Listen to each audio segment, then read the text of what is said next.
Conjura Rebelde, siendo las 15:02 de esta tarde en el programa número 33 de Conjura Reverde, bueno, ¿será que la columna verde-violeta me hizo cambiarle el nombre a este programa? No, Conjura Rebelde, en este viernes 17 de marzo.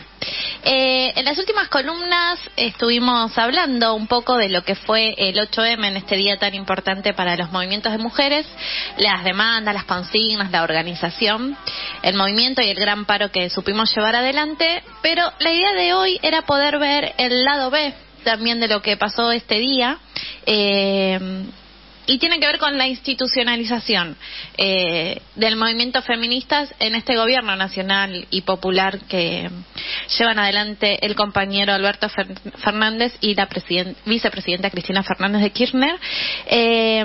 Y bueno, ¿qué pasa con la gestión y ¿Qué señales nos dieron en este 8M en torno al desarrollo de políticas públicas?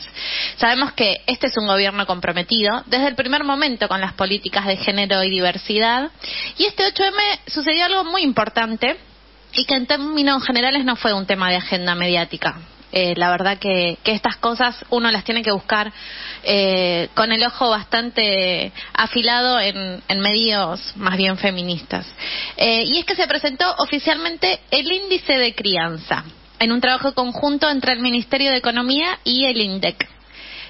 Muchas de las compañeras que lucharon codo a codo todos estos años en las calles hoy nos representan en funciones de gobierno y empujan para que toda política que se lleve adelante tenga un análisis en clave de género. Porque, como ya venimos comentando, los impactos de la vida son diferenciados entre los varones, las mujeres y las diversidades.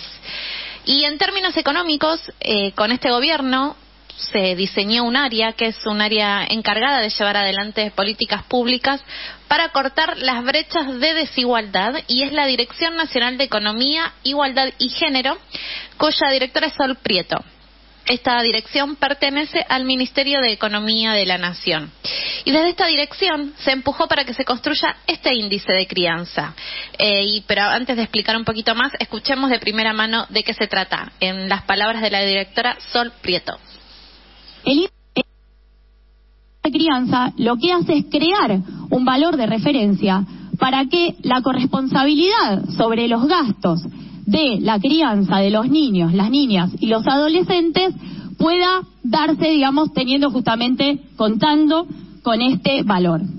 Este índice va a ser producido, va a ser generado, obviamente en diálogo con el Ministerio de Economía, pero va a ser producido y generado por el INDEC, que lo va a reportar de manera mensual y que, más allá de la especificación metodológica, de la definición operacional, va a tener en cuenta estos dos componentes que son, por un lado, todos los bienes y servicios principales o básicos justamente para la crianza de los niños y las niñas, y por otro lado, todo lo que es el valor de los cuidados de estos niños y de estas niñas.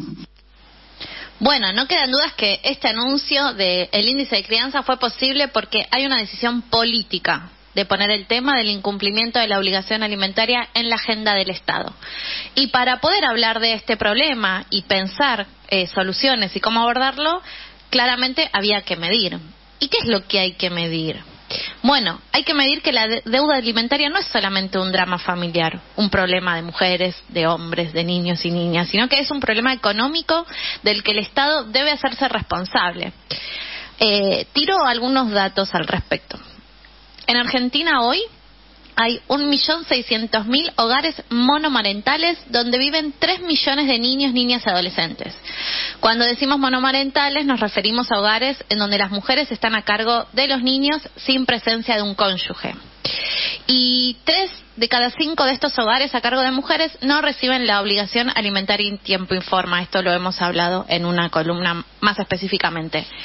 El problema es que esto además se ve agravado porque los ingresos de los hogares monomarentales es un 20% más bajo que el de los demás jefes de hogares. Es decir, que 7 de cada 10 mujeres jefas de hogar se endeudan para comprar comida. Por eso es tan importante este índice de crianza, porque va a poder determinar el costo de criar. ¿Cuánto cuesta la provisión de bienes y servicios esenciales? ¿Cuánto cuesta alimentar, vestir, garantizar la vivienda, el traslado y el cuidado de los niños, niñas y adolescentes? Así que ahora, además de conocer el índice de inflación, también vamos a conocer mensualmente cuál es este índice de crianza. Y de eso nos habló un poco el ministro de Economía, Sergio Massa, en la presentación de este índice. ¿Qué representa este índice?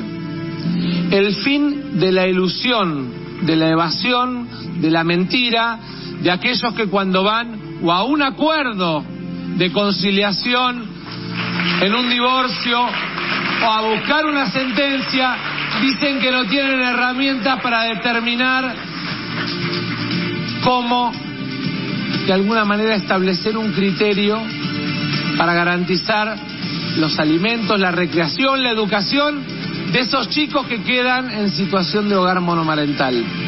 Representa el fin de la incertidumbre, pasar a la certidumbre.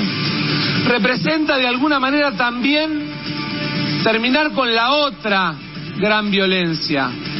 ¿Cuántas mujeres que consiguen una sentencia después de peregrinar buscando cómo hacer valer sus derechos, se encuentran con que a los 6 meses, al año, por la inflación, por los problemas que tenemos en nuestra economía, no encuentran mecanismo de actualización? El INDEC va a informar todos los meses el índice para que de esa manera no haya escapatoria y aquel que asume una responsabilidad la cumpla actualizada todos los meses. Bueno, acá el ministro de Economía de la Nación, Sergio Massa, puso además sobre la mesa el otro problema, los vericuetos judiciales, porque ya sabemos que es muchas veces, o la mayor parte de las veces, es imposible acceder a la justicia. Pero ¿qué pasa una vez que se llega? Bueno, ahí aparecen las diferencias de criterio entre los jueces y jueces que pertenecen a la justicia de familia. No saben o no quieren saber o tienen una mirada sesgada sobre qué es lo que hay que tomar en cuenta para establecer la cuota. Y esto no puede quedar más a criterio, y menos aún en esta justicia que, como ya sabemos, es patriarcal, antipopular y corporativa. Así que bueno, este índice viene a dar respuesta a eso y va a ser muy útil para la planificación de todas las familias, pero más aún en aquellas donde los progenitores se encuentran separados o en vías de separarse. Destaco que el objetivo no es ir en contra de nadie, sino distribuir de forma igualitaria los gastos de crianza. Y también hablaba de esto Malena Galmarini, titular de AISA, y que también fue impulsora de este índice y que fue muy importante su participación. Me parece que es muy importante porque va a dar una pauta certera, como decía recién el ministro de Economía, ¿no? Certidumbre, por un lado, a las madres de los hogares monomarentales y por otro lado también a la justicia de familia, que todos los días firma sentencias otorgando alimentos y depende de la cara, de las ganas, de la situación, de las circunstancias, pone un número distinto. Nosotras creemos que además de la canasta básica, que está muy bien, ¿no?, hay que incluir en este índice las horas de cuidado, porque no es lo mismo, ¿no? Mientras los varones pueden trabajar, nosotras muchas veces tenemos que salir corriendo a buscar a los chicos. Eso nos acota la posibilidad de producir, y con esa acotación de las horas productivas también lo que se achica es el salario para darle de comer a nuestros hijos. Bueno, ahí Malena amplía también un poco más los efectos que va a tener este índice. Le va a decir a los jueces, juezas, abogados, abogadas, organismos que trabajan con los derechos de las infancias y juventudes, que existe una herramienta pública de gestión que va a velar por la igualdad en la distribución de los gastos de crianza. Y esta temática no es algo que lo inventaron los movimientos feministas acá en Argentina. El trimestre pasado se conocieron los datos de UNICEF, este organismo internacional de Naciones Unidas para la infancia, y arrojó algunos datos al respecto. Escuchen, lo dice UNICEF. En Argentina, el 50% de los hogares en los que no vive el padre no recibió dinero en concepto de manutención en los últimos 6 meses, y el 12% solo lo recibió algunos meses de manera intercalada. Pero bueno, lo que sí es novedad, y para mí es un orgullo, es que los movimientos feministas y de mujeres aquí en Argentina logramos instalarlo como un problema de agenda pública del que tiene que hacerse responsable el Estado. Y en este sentido, sí, Argentina es pionera en la construcción de este índice de crianza en manos del Estado, porque si bien existen algunas mediciones, están a cargo de otro tipo de organismo, no del Estado como planificador. Y bueno, y esto es posible porque tenemos un gobierno nacional y popular que se hizo cargo y puso la voluntad política para que esto sucediera. Sin políticas con perspectiva de género no hay justicia social. En este 2023 no nos olvidemos.